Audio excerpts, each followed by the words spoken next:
Good morning, everyone. Um, I'm sure you guys have heard what's going on now. There's this arguments going basically on social media about what Mr. Donald Trump said if Nigeria is a shit, sorry, if Africa is a shit country or not. Okay, so there's a lot of people for it, a lot of people against it, a lot of people defending him, and other people, supporting the fact that he said it. And well, I'm not here to defend or support him. Who am I to defend or support him? He could say whatever he wants because he believes he's in the position to say that. But what I don't, the argument I don't understand is that people, saying this guy is not a politician, so he's allowed to say what he wants to say. For me, that don't cut it for me. Sorry, because this guy is as much as politician as they come. He's the president of the United States, so he's a politician. Don't tell me he's not. He's been a politician. The day he chose to, step his foot into politics, he becomes a politician. So giving an excuse that he's not a politician, so he's allowed to say whatever he wants to say. No, he's a politician, so he's allowed to whenever he says what he believes is right for him and his base, he's allowed to be scrutinized as a politician for saying stupid things. Okay, so that's aside. So now, what he said, calling African nation a shithole country. And a lot of people supporting and defending and other people giving excuses and other people backing them up.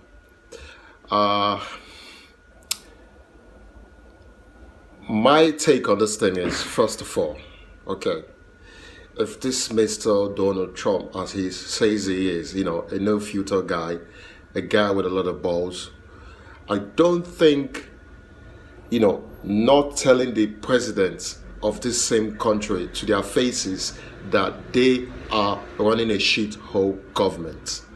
If he knows, he's as bold and he's as confident as he looks, as he sounds when he comes out and says these things, which a lot of them are true, a lot of them are false. Depends on on what angle you're looking at it. I can't speak for the 54 countries in Africa. I can't speak for them, and on the other unrecognized one, I cannot speak for them. Okay, I can only speak for Nigeria, which is where I'm from. Okay, I can only speak for Nigeria. Okay, is Nigeria the best place to live? No. Is Nigeria a failed state? Yes. Are the people shithole? No. Okay, so that's what I say in this case. So the people are no shithole.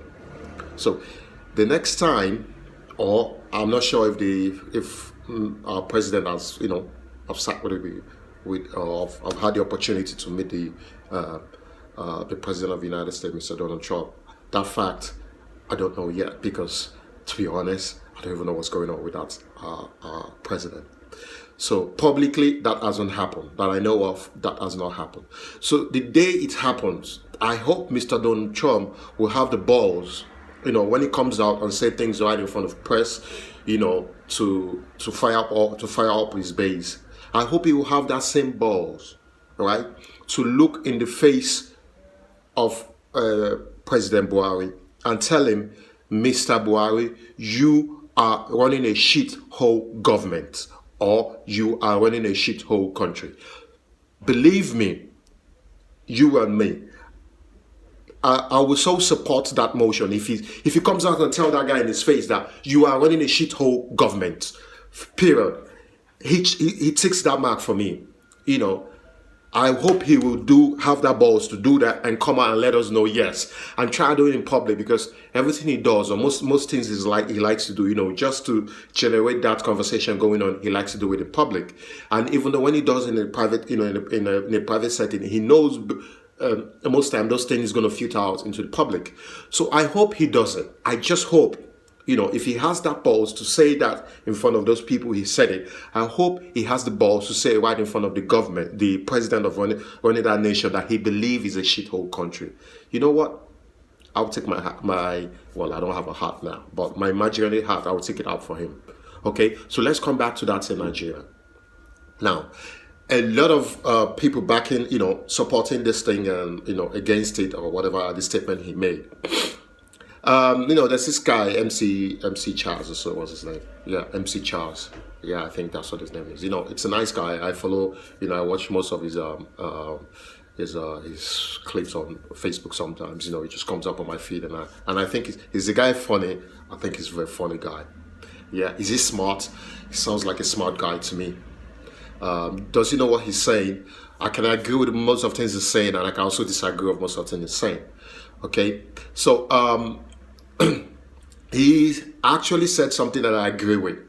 Okay, what he said that I agree with, that why should it take a racist government to remind our presidents or African presidents that I think I might not be putting in the right word he mentioned it, but I think that's what he was trying to get at.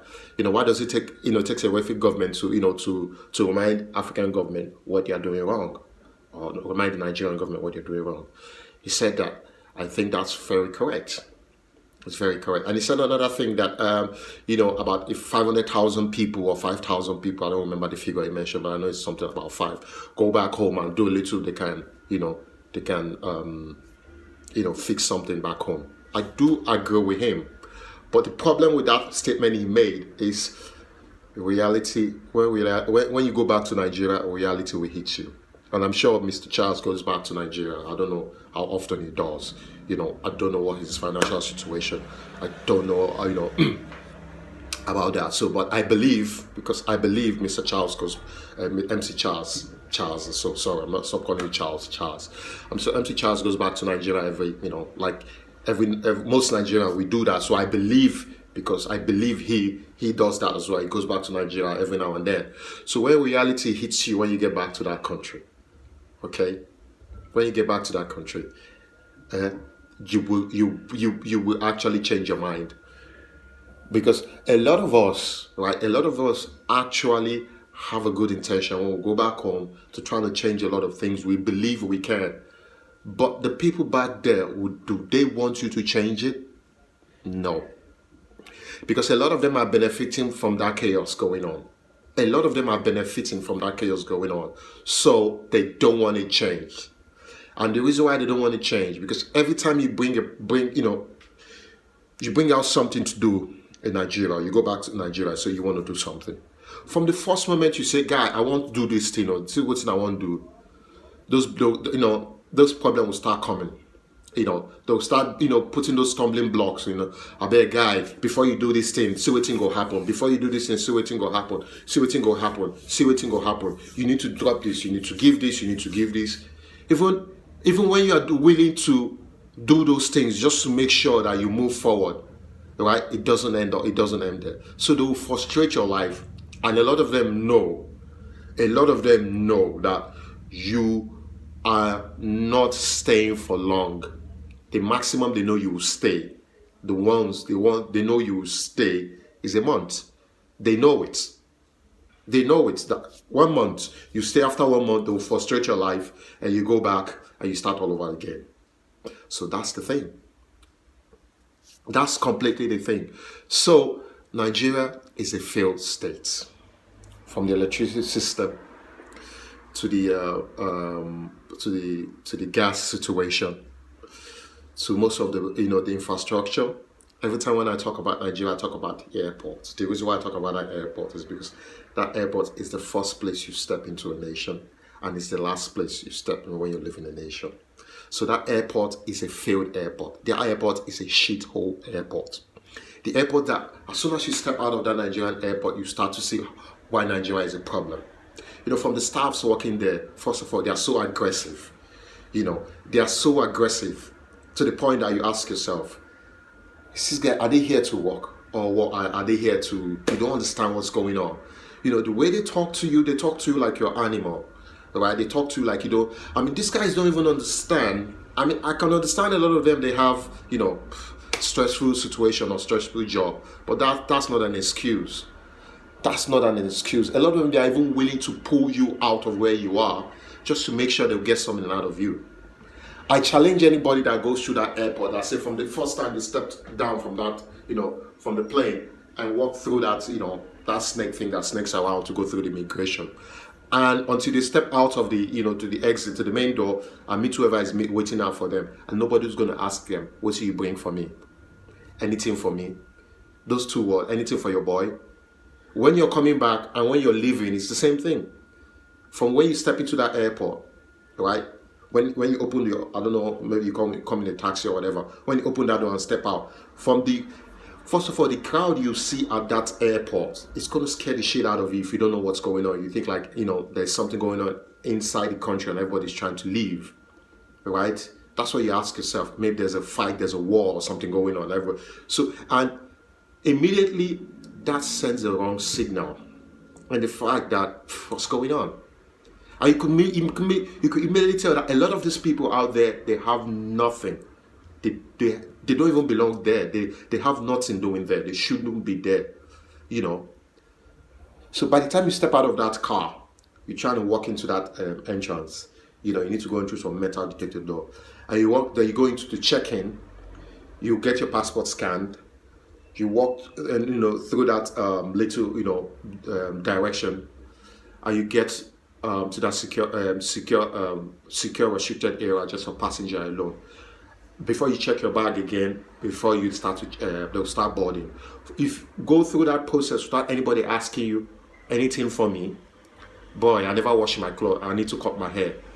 Without anybody asking you that, I challenge you that for them to happen. Nobody can come out and say that hasn't happened to me. It's never. So we want to talk about how the infrastructure in that airport is a shithole himself. How many times I've you know, myself, you know, have I stepped into that airport that the AC is broken down, that the belt himself is broken down. I've never been in a place where you have to wait sometimes 3 hours to get your bag. 3 good hours to get your bag. Without that belt even breaking down more than 2 or 3 times, you have to stand there. You know, and chaos going on around you. You know, in that frustration, and those staffs that are supposed to at least try to speak to you like a human, to calm the situation down, to relax you down, they'll talk to you like your animal, not knowing what you've gone through after that long hours of flight. Even say 1 hour of flight, getting to an airplane, flying from one place to the other, even if it's half an hour, it takes a lot of stress. It takes a lot of emotional stress out of you, right? So you can never be your best self when you're dealing in a situation like that. So those people at the airport, their position is supposed to try and calm you down, right? And talk to you in a civil way. But at that airport, it doesn't happen. So to me, that airport is a shit airport. Going into the city, if you want to talk about the roads, right? That's if a lot of people are even standing on the gas station trying to buy gas, then block the whole exit or the whole road himself. That's another chaos. And the bike guys, you know, riding on the lane where they're not supposed to be. You'll be driving and a bike guy coming in front of you. Sometimes they don't even put on their light for them to signal that there's a bike coming in front. Instead of them to be on the other side of the road, no, they'll be on the side, coming right in front of you, you know, trying to kick you. I don't even know where they want you to go. You're on the main, I don't know where they want you to go. So that's a shit hole situation. Okay? So now all the politicians are now saying, no, this guy is not supposed to say this guy is not supposed to say that. All of you should shut up. If you know he's not supposed to say, the next time you have a sitting with Mr. Donald Trump, tell him in his face that, Mr., you said something stupid to this nation. You need to apologize. A lot of you don't have that balls to say it. You don't have that balls to say it. You don't. The same way he doesn't have that balls to tell the president that you're running a shithole country. I hope he does. And I hope when the Mr. President gets to sit in with him, he tells him the same thing. Mr. President, you have insulted a whole nation. You need to apologize. And you need to explain to this man why he's wrong, why you feel like he insulted everybody, and show him why he shouldn't say things like that, and demonstrate that to him. And I hope that's what's going to happen. So, Mr. MC Charles, Do I support what he said? Yes. Yes. I do. All the sort of thing I've said, I do support what he said. But the part that he said, we all should go back to Nigeria, about 500 of us, maybe 5,000 of us, or 500,000 people. That's a challenge. It's a challenge because the reality is different. We can say whatever we want to say. But that's not an excuse that say not going back and trying. We're always doing that. We're always doing that. The thing about Nigerians is that no matter where we are, we don't live there forever. After every 2-3 years, we go back. We go back because we travel. A lot of us travel for opportunities. We go back and try to establish and see what we can do for our own people. So that's a fact. That's a completely fact. Okay? So that's a complete fact. That cannot be denied. So we'll continue to do that. We'll always continue to do that. So my people, my friends, my everyone. So do I think Nigeria is a failed state? Yes. Do I think the Nigerian government is a shithole government? Yes. Do I believe that Mr. Donald Trump said the African government are shithole? That wasn't what I don't believe he said that. The reason why I don't believe he said that, the reason why I don't believe he said that's what he was referring to is that, man, look at the pattern this guy has been coming from. Right, so I believe what this guy said, he called the African nation himself a shithole, which is referring to the people. Yes, because if the people are coming out from there, if you're referring to a place that someone is coming out from, or something, you're definitely referring to that people. So is Mr. Trump calling the African people shithole? Yes, that's what I believe he is. Okay, are the African people shithole? No, we're very intelligent people. We're very educated people. Well, I don't even need to explain that to you. We're very intelligent, we're very smart people. Every time we leave our shores of our country and move to a different place, we move there with a lot of ambition. All right? We'll move there for opportunity. A lot of us move there for opportunities. Some of us are lucky to be born there, but that doesn't mean we'll stick our home, there. We're still trying to go back and find out where we're from. That's what most our parents, the ones that are trying to make sure that that they understand that this is where we are from. So we still need to go back there, even for just a visit, so we don't lose connection to that our roots. So it's just a natural fact. We Africans, we do that a lot. Some of them have not done that just because they don't have that cash to do it, but that doesn't mean they're not going to do it. Okay. So I hope the government in Nigeria, like I said, I can't speak for the 54 African nation. I can only speak for Nigeria. I hope the Nigerian government will put their acts together, because Nigeria is a failed state, a place where everything evolves around politics. If you want to do something, they'll start to suspect you from PDP or APC or PCP or P whatever, or PSG or P shit. That's what they'll start to suspect you. So if you're not coming with that agenda, of the party agenda, you're not doing anything. They want to tell you about that many proposal. I've tried to see, never heard anything back, only to discover that it wasn't killed. It was taken forward. But what can you do? Like I said, because they all understand that you're not going to be there for long. They take that thing, they receive it, they block it. As soon as you move over, they'll start to execute it, or they will even start to try. A lot of them fail, because at the end of the day, something you did not bring up the idea of, and you pick it up, right? Because someone presented it to you, you knock them away and trying to do it yourself. You'll never succeed in it. You will never succeed in it. You might try, but you will fail. This is what is going on in most of the states in Nigeria. Okay? Yeah, I was born in Lagos. I can tell you. Lagos himself, the government might be trying, but Lagos himself, from what I'm seeing, every time I go back to Lagos, they're trying to make Lagos a luxurious state in a shitty situation. Those shit and luxury don't mix. So Lagos can be as expensive as it gets. At the end of the day, it's still a shitty place. Because the situation in Lagos and the infrastructure in Lagos, they're all shit. That's not taking out the merits of people trying. I'm not trying to take that merit away from them. I know they're trying. Okay, but a place where the government or the local council or whatever sees that their local council as a money-making machine, that only the rich can afford what they want.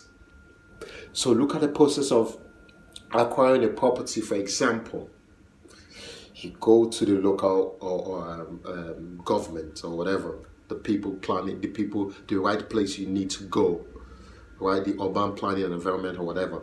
I'm not sure I'm getting that name right. Somewhere there at the Keja. So for them to give you a permit, for them to give you a land surveyor. I just even heard that to get a land surveyor last year for 150,000, it went up from 150,000 to 500,000. And you're telling me that that is not a money-making institution. For these guys to understand, a government is not there to make money. The government is not there to make money from the people. No. It's the private sector that does that. Private entity. It's not the government. The government is there to regulate, to make sure the private entity don't cheat people. That's what the government is there. To come up with law to protect the local people, the local citizen. That's what the government is there for. Not to make up profit from the local citizen. No, it shouldn't be that way. Okay? So if you're so this good example I've given you now, this land surveyor and every other thing, trying to get it, they showed it from 150,000, which is already ridiculous from the first place, to 500,000 in just a space of 1 year.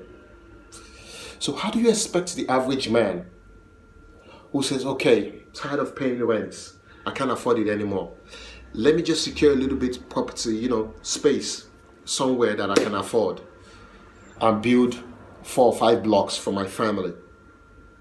So how do you expect that man earning 18,000? I'm very sure that's what the minimum wage is, to afford that. How do you expect him? How? Are you telling me he's not a money-making machine for those people working there, or for the government, or for whatever? So that's what we're talking about. So when we say it's a shit situation, that's a good example. That's a good example. So my people, I don't know what I want to learn anymore. I hope our governments, that will get their acts all together. I just hope so. I hope so. Putting my fingers crossed, I hope. Because Nigerians, we are great people. We're intelligent people. We're smart people. Everywhere we go, they know us. Right? Everywhere we go, we actually leave a mark there. Everywhere we go, we're educated people. A lot of us, right? A lot of us might not even get to the zenith of education. Right? But the little we have,